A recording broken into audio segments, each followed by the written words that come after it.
ವೀಕ್ಷಕರೇ, ನಿಮಗೆಲ್ಲ ಗೊತ್ತಿರುವ ಹಾಗೆ ಹೊಸ ಲೇಬರ್ ಕೋಡ್ ಜಾರಿಗೆ ಬಂದಿದೆ. ಈ ಬಾರಿ ನಿಮಗೆ ಸ್ಯಾಲರಿ ಬಂದಾಗ ನಿಮಗೆ ಸ್ವಲ್ಪ ಮಟ್ಟಿಗೆ ಶಾಕ್ ಆಗ್ಬೋದು ಅಥವಾ ಆಶ್ಚರ್ಯವಾಗಬಹುದು. ಯಾಕೆಂದ್ರೆ ಹೊಸ ಲೇಬರ್ ಕೋಡ್ನಲ್ಲಿ ಕೆಲವೊಂದಿಷ್ಟು ಬದಲಾವಣೆಗಳಾಗಿರ್ತವೆ. ನನಗೆ ಕಡಿಮೆ ಸಂಬಳ ಬಂದಿದ್ದು ಯಾಕೆ, ಏನು ಎಂಬ ಪ್ರಶ್ನೆಗಳು ಮೂಡುವುದು ಸಹಜ. ಹೊಸ ಲೇಬರ್ ಕೋಡ್ ಜಾರಿಯಿಂದ ಕೊಂಚ ಬದಲಾವಣೆ ನಿಮ್ಮ ಕಣ್ಣಿಗೆ ಕಾಣಿಸುತ್ತೆ.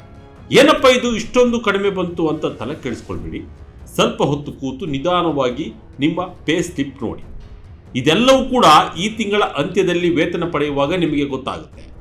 ಆದರೆ ಇದು ನಿಮ್ಮ ಭವಿಷ್ಯಕ್ಕೆ ಮಾಡಿರುವ ಹೊಸದಾದ ಕಟ್ಟುನಿಟ್ಟಿನ ಯೋಜನೆಯಾಗಿದೆ. ಇದು ನಿಮ್ಮ ಭವಿಷ್ಯವನ್ನು ಕಟ್ಟಿಕೊಳ್ಳುವ ಒಂದು ಸುಗಮವಾದ ಹಾದಿಯಾಗಿದೆ. ಹಾಗಾದರೆ ನಿಮ್ಮ ಸಂಬಳದಲ್ಲಿ ಏನೆಲ್ಲ ಕಡಿತವಾಗಿರುತ್ತೆ, ನಿಮ್ಮ ಸಂಬಳ ಅಂದಾಜು ಎಷ್ಟಿದ್ರೆ ಎಷ್ಟು ಬರಬಹುದು, ಇದೆಲ್ಲದರ ಲೆಕ್ಕಾಚಾರದ ಜೊತೆ ಒಂದಿಷ್ಟು ಮಾಹಿತಿಯನ್ನು ಪಡೆಯುತ್ತಾ ಹೋಗೋಣ. ಎಲ್ಲೂ ಸ್ಕಿಪ್ ಮಾಡದೆ ಈ ವಿಡಿಯೋವನ್ನ ಕೊನೆವರೆಗೂ ನೋಡಿ. ಹೇಗಿದೆ ಹೊಸ ಲೇಬರ್ ಕೋಡ್ ಲೆಕ್ಕಾಚಾರ? ನಿಮ್ಮ ಪೇ ಸ್ಲಿಪ್ ನೋಡಿ ಶಾಕ್ ಆಗಬೇಡಿ. ದೇಶದಾದ್ಯಂತ ವೇತನ ಉದ್ಯೋಗಿಗಳ ಬದುಕಿನಲ್ಲಿ ಮಹತ್ತರ ಬದಲಾವಣೆಯನ್ನು ತರಬಲ್ಲ ಹೊಸ ಲೇಬರ್ ಕೋಡ್ ಜಾರಿಗೆ ಬರುತ್ತಿದೆ. ಈ ಹೊಸ ನಿಯಮಗಳು ಕೇವಲ ಕಾನೂನು ಬದಲಾವಣೆಗಳಲ್ಲ, ನಿಮ್ಮ ಸಂಬಳದ ರಚನೆ, ಕೈಗೆ ಸಿಗುವ ಹಣ ಹಾಗೂ ಭವಿಷ್ಯದ ಉಳಿತಾಯ ಇದೆಲ್ಲದರ ಮೇಲೂ ನೇರ ಪರಿಣಾಮ ಬೀರುವಂತಿದೆ. ತಿಂಗಳ ಕೊನೆಯಲ್ಲಿ ಸಂಬಳ ಬರುವ ನಿರೀಕ್ಷೆಯಲ್ಲಿರುವ ಲಕ್ಷಾಂತರ ಉದ್ಯೋಗಿಗಳಿಗೆ ಈಗ ಒಂದು ಹೊಸ ವಾಸ್ತವಿಕತೆಯನ್ನ ಎದುರಿಸಬೇಕಾಗಿದೆ. ಇನ್ನು ಮುಂದೆ ಪೇ ಸ್ಲಿಪ್ ಅನ್ನ ಸರಳವಾಗಿ ನೋಡದೆ ಅದರ ಪ್ರತಿಯೊಂದು ಅಂಶವನ್ನ ಗಮನದಿಂದ ಪರಿಶೀಲಿಸಬೇಕಾಗುತ್ತೆ.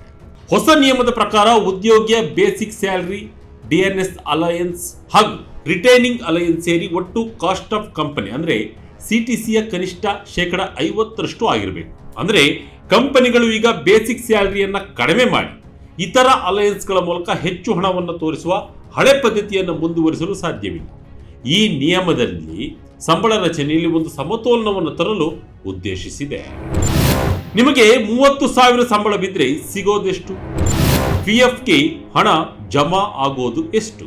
ಇದುವರೆಗೆ ಹಲವಾರು ಸಂಸ್ಥೆಗಳು ಬೇಸಿಕ್ ಸ್ಯಾಲರಿಯನ್ನ ಕಡಿಮೆ ಇಟ್ಟು HRA, ವಿಶೇಷ ಭತ್ಯೆಗಳು, ಬೋನಸ್ ಹಾಗೂ ಇತರ ಅಲಯನ್ಸ್ಗಳಿಗೆ ಹೆಚ್ಚಿನ ಪಾಲು ನೀಡುತ್ತಿದ್ದವು. ಇದರಿಂದ ಉದ್ಯೋಗಿಗಳಿಗೆ ಕೈಗೆ ಸಿಗುವ ಸಂಬಳ ಹೆಚ್ಚಾಗ್ತಾ ಇತ್ತು. ಆದರೆ ಈ ರೀತಿಯ ವ್ಯವಸ್ಥೆಯಲ್ಲಿ ಒಂದು ಪ್ರಮುಖ ದೋಷವೂ ಇತ್ತು. ದೀರ್ಘಾವಧಿಯ ಉಳಿತಾಯ ಕಡಿಮೆ ಆಗ್ತಿತ್ತು. ಯಾಕೆಂದ್ರೆ PF ಮತ್ತು ಗ್ರಾಜ್ಯುಟಿ ಲೆಕ್ಕಾಚಾರ ಬೇಸಿಕ್ ಸ್ಯಾಲರಿಯ ಮೇಲೆ ಆಧಾರವಾಗಿರುತ್ತದೆ. ಬೇಸಿಕ್ ಕಡಿಮೆ ಇದ್ದರೆ ನಿವೃತ್ತಿಯ ನಂತರ ಸಿಗುವ ಮೊತ್ತವೂ ಕಡಿಮೆ ಆಗುತ್ತೆ.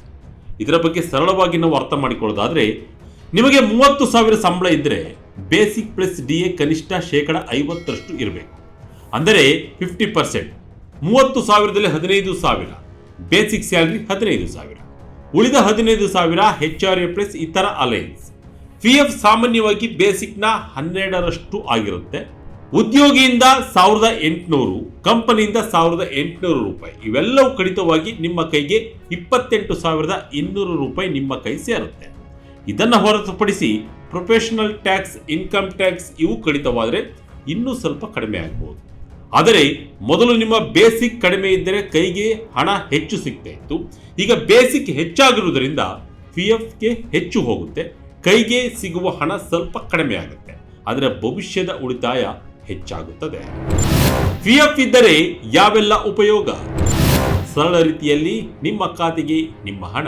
PF ಕಾರ್ಮಿಕರ ಭವಿಷ್ಯ ನಿಧಿ ಎಂಬುದು ಪ್ರತಿ ಉದ್ಯೋಗಿಗಳ ಒಂದು ಸಂಜೀವಿನಿ. ಕೆಲಸದಿಂದ ನಿವೃತ್ತಿಯಾದ ಬಳಿಕ ನಿಮಗೆ ನಿಮ್ಮ ಜೀವನವನ್ನು ಸಾಗಿಸಲು ಸಿಗುವ ಒಂದು ಮೂಲವಾಗಿರುತ್ತದೆ. ವಯಸ್ಸಾದ ಬಳಿಕ ಹೆಚ್ಚು ಒತ್ತಡದ ನಡುವೆ ಕೆಲಸ ಮಾಡಲು ಸಾಧ್ಯವಾಗಲ್ಲ, ದೇಹವು ಕೂಡ ಸ್ಪಂದನೆ ನೀಡಲ್ಲ. ಹಾಗಾಗಿ ಏನಾದರೂ ಸರಳವಾದ ಕೆಲಸಗಳನ್ನು ಮಾಡುತ್ತಾ ಈ ಭವಿಷ್ಯ ನಿಧಿಯನ್ನು ಪಡೆದುಕೊಂಡು ನಿಮ್ಮ ದೈನಂದಿನ ಜೀವನವನ್ನು ಸಾಗಿಸಲು ಅನುಕೂಲವಾಗುತ್ತೆ. PF ಮೂಲಕ ಹಣ ಸಂದಾಯವಾದರೆ ಆಪತ್ಕಾಲದ ಆಪತ್ ಬಾಂಧವ ಇದ್ದ ಹಾಗೆ. ಈಗಿನ ಕಾಲಘಟ್ಟದಲ್ಲಿ ನಿಮ್ಮ ಹಣವನ್ನು ವಿತ್ಡ್ರಾ ಮಾಡಲು ಕೂಡ ಹೆಚ್ಚಿನ ಅವಕಾಶ ಇದೆ. ಅದರ ಜೊತೆ ಸರಳ ಹಾದಿಯೂ ಕೂಡ ಇದೆ. ಕೆಲವೇ ದಿನಗಳಲ್ಲಿ ಅತ್ಯಂತ ವೇಗವಾಗಿ ನಿಮ್ಮ ಖಾತೆಗೆ ಈ ಹಣ ಬಂದು ಸೇರುತ್ತೆ. ಇದು ಕೂಡ ಬಹಳ ಸರಳವಾದ ವಿಧಾನವಾಗಿದೆ. PF ಗ್ರಾಜ್ಯುಟಿಯಿಂದ ಲಾಭವೇನು? ಇಂದು ಸ್ವಲ್ಪ ಕಡಿಮೆ, ನಾಳೆ ಹೆಚ್ಚು. ಇನ್ನು ಹೊಸ ನಿಯಮದಿಂದ ಈ ಅಸಮತೋಲನವನ್ನು ಸರಿಪಡಿಸಲು ಪ್ರಯತ್ನಿಸಲಾಗಿದೆ.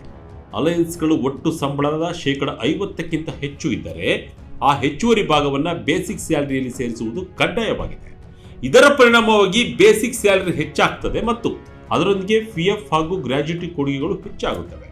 ಇದರ ಅರ್ಥ ಏನಂದ್ರೆ, ಸರಳವಾಗಿ ಹೇಳುವುದಾದರೆ ನಿಮ್ಮ ಕೈಗೆ ಸಿಗುವ ಸಂಬಳವು ಸ್ವಲ್ಪ ಕಡಿಮೆ ಆಗಬಹುದು, ಆದರೆ ನಿಮ್ಮ ಭವಿಷ್ಯದ ಉಳಿತಾಯ ಹೆಚ್ಚಾಗುತ್ತದೆ. ಆದರೆ ಇಂದಿನ ಖರ್ಚಿಗೆ ಸ್ವಲ್ಪ ಕಡಿಮೆ ಹಣ ಸಿಗಬಹುದು, ಆದರೆ ನಾಳೆಯ ಭದ್ರತೆಗೆ ಹೆಚ್ಚು ಹಣ ಸೇರುತ್ತದೆ. ಇದು ಒಂದು ರೀತಿಯಲ್ಲಿ ಇಂದು ಸ್ವಲ್ಪ ಕಡಿಮೆ ನಾಳೆ ಹೆಚ್ಚು ಎಂಬ ತತ್ವದಂತೆ ಕೆಲಸ ಮಾಡುತ್ತೆ. ಈ ಬದಲಾವಣೆಯ ಪರಿಣಾಮ ಎಲ್ಲ ಉದ್ಯೋಗಗಳ ಮೇಲೂ ಒಂದೇ ರೀತಿಯಲ್ಲಿ ಕಾಣಿಸುವುದಿಲ್ಲ. ಉದ್ಯೋಗದ ಜೀವನವನ್ನು ಹೊಸದಾಗಿ ಪ್ರಾರಂಭಿಸುವ ಯುವಕರಿಗೆ ಇದು ದೊಡ್ಡ ಅವಕಾಶವಾಗಿದೆ. ಆರಂಭದಿಂದಲೇ ಸರಿಯಾದ ಸಂಬಳದ ರಚನೆ, ಹೆಚ್ಚಿನ PF ಕೊಡುಗೆ ಇವು ದೀರ್ಘಾವಧಿಯಲ್ಲಿ ದೊಡ್ಡ ಲಾಭವನ್ನು ನೀಡುತ್ತವೆ. ಸಂಯುಕ್ತ ಬಡ್ಡಿದರದ ಪ್ರಯೋಜನದಿಂದ ಅವರು ನಿವೃತ್ತಿಯ ವೇಳೆಗೆ ಉತ್ತಮ ಉಳಿತಾಯವನ್ನು ಹೊಂದಲು ಸಾಧ್ಯವಾಗುತ್ತದೆ. ಮಧ್ಯಮ ವರ್ಗದ ವೇತನದಾರರಿಗೆ ಬಿಗ್ ಹೊಡೆತ. ತಿಂಗಳ ಖರ್ಚಿನಲ್ಲಿ ಒಂದಿಷ್ಟು ವ್ಯತ್ಯಾಸ ಆಗಬಹುದು, ಆದರೆ ಮಧ್ಯಮ ಮತ್ತು ಹಿರಿಯ ಹಂತದ ಉದ್ಯೋಗಿಗಳಿಗೆ ತಕ್ಷಣದ ಪರಿಣಾಮ ಸ್ವಲ್ಪ ಕಠಿಣವಾಗುತ್ತೆ. ಇವರ ಸಂಬಳದಲ್ಲಿ ವೇರಿಯಬಲ್ ಪೇ, ಬೋನಸ್ ಮತ್ತು ಇತರ ಅಲಯನ್ಸ್ಗಳ ಪಾಲು ಹೆಚ್ಚು ಇರುತ್ತದೆ. ಈಗ ಆ ಅಲಯನ್ಸ್ಗಳ ಒಂದು ಭಾಗ ಬೇಸಿಕ್ ಸ್ಯಾಲರಿಯಲ್ಲಿ ಸೇರಿಸಿದಾಗ ಕೈಗೆ ಸಿಗುವ ಸಂಬಳ ಕಡಿಮೆಯಾಗುವ ಸಾಧ್ಯತೆ ಇದೆ.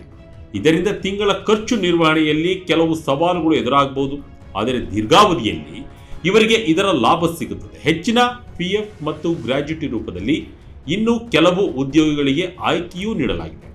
EPF ನಿಯಮಗಳ ಪ್ರಕಾರ ಎಕ್ಸ್ಕ್ಲೂಡೆಡ್ ಎಂಪ್ಲಾಯೀಸ್ ಎಂದು ಕರೆಯಲ್ಪಡುವ ವರ್ಗದವರು, ಅಂದರೆ ಬೇಸಿಕ್ ಸ್ಯಾಲರಿ 15,000ಕ್ಕಿಂತ ಹೆಚ್ಚು ಇದ್ದು ಮೊದಲು PF ಖಾತೆ ಹೊಂದಿದವರು ತಮಗೆ ಅನುಕೂಲವಾಗುವಂತೆ PF ಕೊಡುಗೆಯನ್ನು ಆಯ್ಕೆ ಮಾಡಬಹುದು.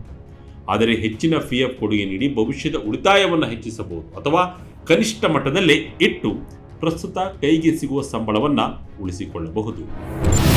ಹೊಸ ಆರ್ಥಿಕತೆಗೆ ಭವಿಷ್ಯದ ಪ್ಲಾನ್ ಬೂಸ್ಟ್. ಒಟ್ಟಾರೆಯಾಗಿ ಈ ಹೊಸ ಲೇಬರ್ ಕೋಡ್ನ ಹಿಂದೆ ಸರ್ಕಾರದ ಉದ್ದೇಶ ಬಹಳ ಸ್ಪಷ್ಟವಾಗಿದೆ. ಉದ್ಯೋಗಿಗಳು ಕೇವಲ ಇಂದಿನ ಆದಾಯವನ್ನು ಮಾತ್ರ ನೋಡದೆ ಭವಿಷ್ಯದ ಆರ್ಥಿಕ ಭದ್ರತೆಯನ್ನು ಗಮನದಲ್ಲಿಟ್ಟುಕೊಳ್ಳಬೇಕು ಎಂಬುದು ಮುಖ್ಯ ಉದ್ದೇಶ.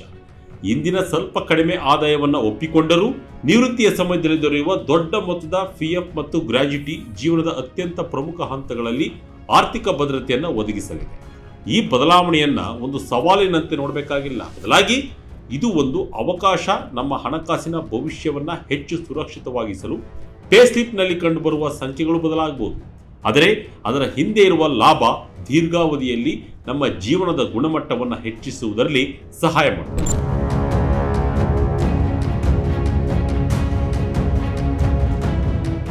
ವೀಕ್ಷಕರೇ, ನಿಮಗೆ ಒಂದು ನೆನಪಿರಲಿ, ಇದೊಂದು ಭವಿಷ್ಯದ ಹಾದಿಯಲ್ಲಿ ಸಂಜೀವಿನಿಯಾಗಿದೆ. ಈ ಹೊಸ ಲೇಬರ್ ಕೋಡ್ ಇದರಿಂದ ಭಯಪಡುವ ಬದಲಿಗೆ ಇದೊಂದು ಭವಿಷ್ಯದ ಹಾದಿ ಎಂದು ಭಾವಿಸಬೇಕಾಗುತ್ತೆ. ನಿಮ್ಮ ಸಂಬಳ ಬಂದಾಗ ಭಯ, ಆತಂಕ ಯಾವುದು ಬೇಡ, ಆರಾಮಾಗಿರಿ. ಇದು ನಿಮ್ಮ ಭವಿಷ್ಯ ಅಂದುಕೊಳ್ಳಿ. ಹೊಸ ಲೇಬರ್ ಕೋಡ್ ಬಗ್ಗೆ ನಿಮಗೆ ಅನಿಸಿದ್ದೇನು ಅನ್ನೋದನ್ನ ಕಮೆಂಟ್ ಮೂಲಕ ನಮಗೆ ತಿಳಿಸಿ. ಇದಾಗಿತ್ತು ಈ ಕ್ಷಣದ ಇಂಟ್ರೆಸ್ಟಿಂಗ್ ಸ್ಟೋರಿ. ಇದೇ ರೀತಿಯ ಸ್ಟೋರಿಗಾಗಿ Vijay Karnataka website, YouTube page, Facebook page follow ಮಾಡ್ತಾ ಇರಿ. ಧನ್ಯವಾದಗಳು.